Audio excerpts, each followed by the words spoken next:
Does science answer all questions of life? This is a question me and you should be asking ourselves. Lord Sachs once wrote and said that science puts things apart to see how they work, but religion puts things together to see their meaning.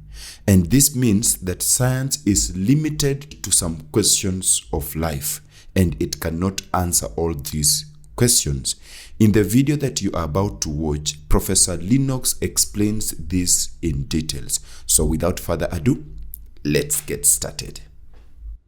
Because of people like the late Stephen Hawking, for example, who wrote in one of his books, he said that philosophy is dead.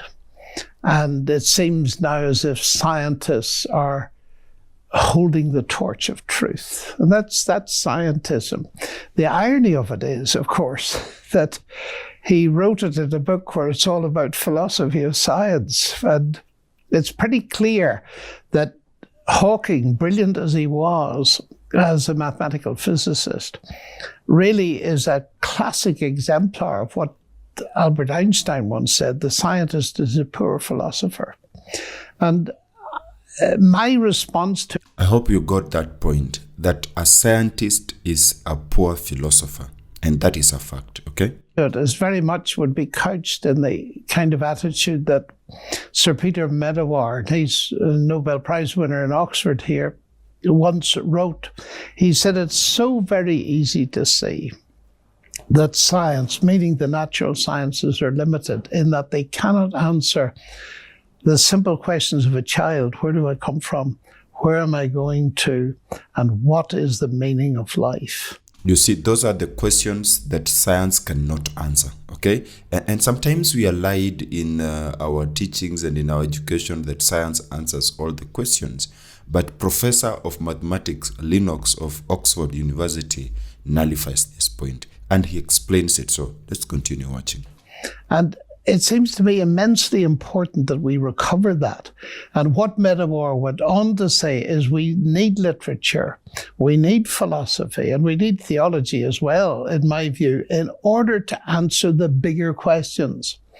Now, the late Lord Sachs, a brilliant philosopher, he was the chief rabbi of the UK and the Commonwealth and so on. And one of the guests on this series. And one of the guests on this series, well, I'm delighted to hear it, he once wrote a very pithy statement that I found very helpful. He said, you know, science takes things apart to understand how they work, and I suppose to understand what they're made of. Religion puts them together to see what they mean. And I think that encapsulates the danger in which we're standing. Science has spawned technology. We've become addicted to technology, particularly the more advanced forms of it, like AI in my book, like virtual reality, the metaverse, all this kind of stuff. We've become addicted to it, but we've lost a sense of real meaning. And in particular, we've lost our moral compass. Einstein, again, to quote him, made the point long ago. He said, you can speak of the ethical foundations of science, but you cannot speak of the scientific foundations of ethics. Science doesn't tell you what you ought to do. It will tell you, of course, if you put strychnine in your granny's tea, it will give her a very hard time. In fact, it'll kill her. But it can't tell you whether you ought to do it or not to get your hands on her property. And so we're left in a scientific moral vacuum. And therefore, I feel very strongly that as a scientist of sorts, I need to challenge this. Science is marvelous, but it's limited to the questions it can handle. Yeah, this statement is very intuitive. Science is limited to questions it can answer. And let's realize it does not deal with the most important questions of life. And they're the questions of who am I, what can life and does life mean, and where do we get a moral compass? Wow. I find this very helpful. because we get confused with education and science, and we want to nullify religion. And by the way, he is a scientist, and he agrees that science and religion should work together because one depends on the other. And science, in this video, we found that it doesn't answer all questions of life. And this means we should not put all our energy on science.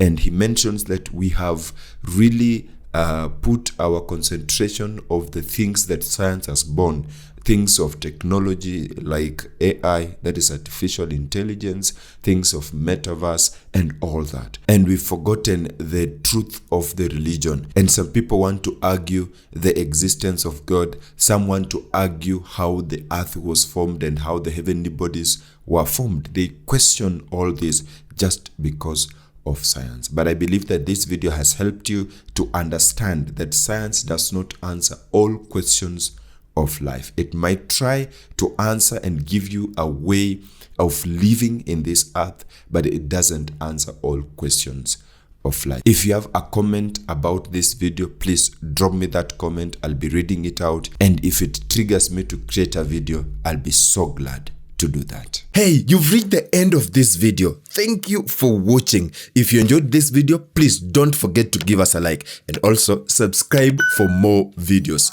Now, click here to watch our next video, and I'm pretty sure that I will see you in that video. Peace.